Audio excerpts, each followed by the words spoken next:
小鸟胃美食博主总结了全网最精髓的潮汕美食攻略，用一条视频带大家吃遍潮汕。店名和地址放在结尾了啊，视频有点长，记得点赞收藏。下车，咱们直奔这家嘎嘎权威的牛肉饭，名档看着就放心。他家是饭和面，你可以加点牛肉或者牛腩，牛肉都是现烫熟的，吃上一口别提多满足了。没想到呢，在汕头能吃到这么好吃的碳水。这个面不是普通泡面，用的是他们本地的蟹黄面，也特别好吃。这一碗30块钱，你们感觉贵吗？接下来咱们来到了猪脚饭的发源地龙江，多的我不说了啊，你们自个儿看吧。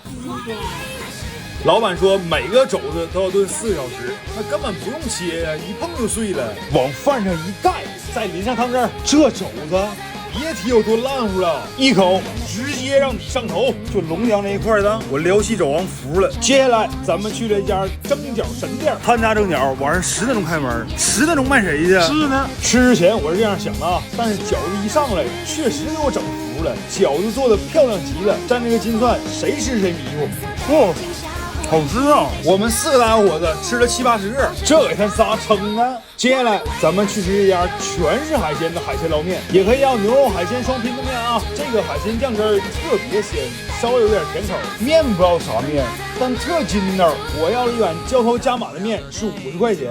这料正足的情况下，我觉得价是挺合适的。你吃衣服上了。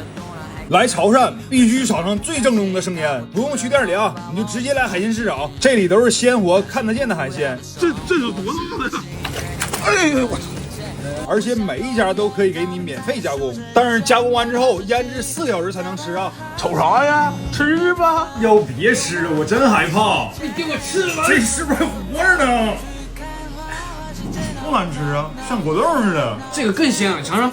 你再来块啤酒更得劲。哎，拉倒吧，这整空疯了，咱绝对的高风险人群。爽了，这没必要吧？这鱼源尿酸仪一滴血，尿酸血糖都能测，成年男性尿酸超过420就是超标了。啥关系？你现在冲越来越年轻了，你饮食才是最大问题。悠着点啊，尿酸高真疼。那你再给我测几回呗，看啥时候尿酸高的。我测你血糖来，你不测我干什么玩意儿？根据本地人的情报，我们在一家神秘的菜市场旁边找到了一家烤牛肉，牛肉特新鲜，每天都是现穿的。他家一共就6种串，我们9点多钟去的，有2样就已经卖完了。我们点了五花趾、肥牛、牛舌跟吊龙，简单的腌制底口，完全不会盖住牛肉本身的香味儿。最震惊我的就是这个湿炒牛肉果条，看起来就像牛肉粉条，但味儿特别好，感觉果条的潮汕地位不亚于麻辣烫在东北的地位。如何跟你形容潮汕牛肉的新鲜程度呢？那就是牛肉会跳舞。这牛肉真是刚从牛身上切下来的啊！你看着牛肉的雪花纹多漂亮，看啥要10秒就熟的牛肉啊！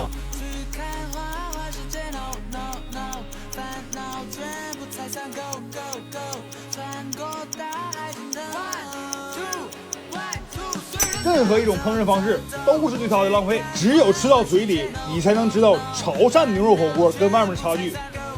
原来牛肉可以这么嫩。接下来本地哥们儿带我去吃这家烤肉，肉质这一块肯定是没毛病，蘸着沙茶酱吃起来挺有意思。潮汕人的沙茶酱就相当于东北人的麻酱，吃啥蘸着都挺好吃的。当然了，烤肉肯定是别人烤的最香。